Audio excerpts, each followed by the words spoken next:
Shalom, hari ini ada perintah Tuhan, ada teguran dari Tuhan, dan janji Tuhan untuk kita semua. 2 Tawarik pasal 7 ayat 1-22. Api turun dari langit, nyanyian syukur. Setelah Salomo mengakhiri doanya, api pun turun dari langit memakan habis korban bakaran dan korban-korban sembelihan itu, dan kemuliaan Tuhan memenuhi rumah itu.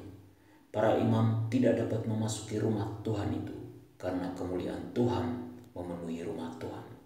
Ketika segenap orang Israel melihat api itu turun dan kemuliaan Tuhan meliputi rumah itu, berlututlah mereka di atas lantai dengan muka mereka sampai ke tanah, lalu sujud menyembah dan menyanyikan syukur bagi Tuhan. Sebab Ia baik, bahwasanya untuk selama-lamanya kasih setianya.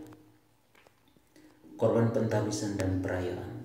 Lalu raja bersama-sama seluruh bangsa mempersembahkan korban sembelihan di hadapan Tuhan. Sebagai korban sembelihan, Raja Salomo mempersembahkan 22.000 ekor lembu sapi dan 120.000 ekor kambing domba. Demikianlah raja dan seluruh bangsa mentabiskan rumah Allah. Para imam telah siap berdiri pada tempat mereka. Begitu pula orang-orang Lewi telah siap dengan alat-alat musik untuk memuliakan Tuhan, yakni alat-alat musik yang dibuat Raja Daud untuk mengiringi nyanyian syukur bagi Tuhan, bahwasanya untuk selama-lamanya kasih setianya. Setiap kali mereka ditugaskan Daud menyanyikan puji-pujian. Dalam pada itu para imam berdiri berhadapan dengan mereka sambil meniup nafiri, sedang segenap orang Israel berdiri. Lalu Salomo menguduskan pertengahan pelataran yang di depan rumah Tuhan, sebab disitulah diolahnya segala korban bakaran dan lemak korban keselamatan. Sebab mezbah tembaga yang dibuat Salomo tidak dapat memuat korban bakaran dan korban sajian dan segala lemak korban. Dan pada waktu itu juga Salomo mengadakan perayaan Pondok Daun selama 7 hari bersama-sama dengan seluruh Israel, suatu jemaah yang amat besar, dari jalan masuk Kehamat sampai ke sungai Mesir. Pada hari yang ke-8 mereka mengadakan perkumpulan raya, karena mereka telah merayakan pentabisan mezbah selama 7 hari, dan perayaan Pondok Daun selama 7 hari.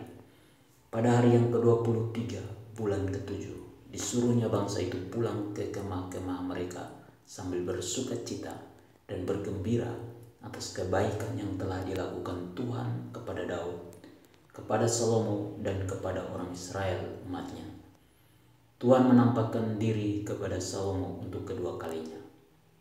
Demikianlah Salomo menyelesaikan rumah Tuhan dan istana raja, dan berhasil melaksanakan dalam rumah Tuhan dan dalam istananya segala sesuatu yang timbul dalam hatinya. Kemudian Tuhan menampakkan diri kepada Salomo pada malam hari dan berfirman kepadanya, "Telah kudengar doamu dan telah kupilih tempat ini bagiku sebagai rumah persembahan. Bila mana aku menutup langit sehingga tidak ada hujan, dan bila mana aku menyuruh belalang memakan habis hasil bumi, dan bila mana aku melepaskan penyakit sampar di antara umatku, dan umatku yang atasnya namaku disebut, merendahkan diri, berdoa dan mencari wajahku, lalu berbalik dari jalan-jalannya yang jahat, maka aku akan mendengar dari sorga dan mengampuni dosa mereka, serta memulihkan negeri mereka. Sekarang mataku terbuka dan telingaku menaruh perhatian kepada doa dari tempat ini. Sekarang telah kupilih dan kukuduskan rumah ini, supaya namaku tinggal di situ untuk selama-lamanya.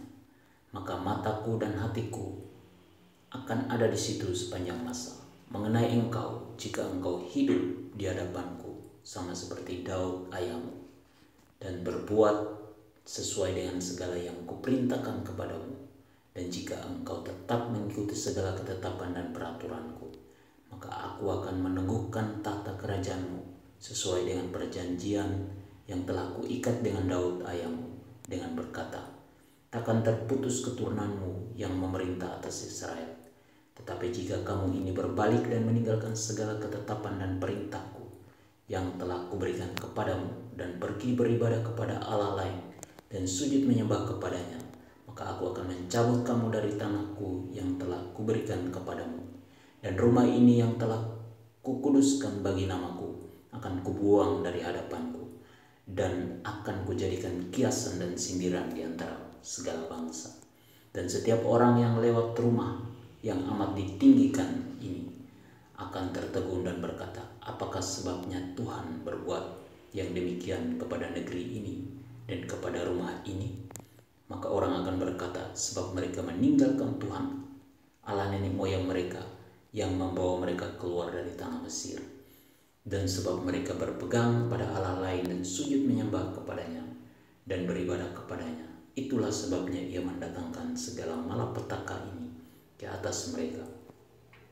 Perintah Tuhan supaya kita harus memiliki kerendahan hati di hadapan Tuhan dan terus berdoa dengan tidak jemu-jemu dalam mencari wajah Tuhan. Teguran Tuhan, jika kita meninggalkan Tuhan, maka kita tidak akan luput dari malapetaka.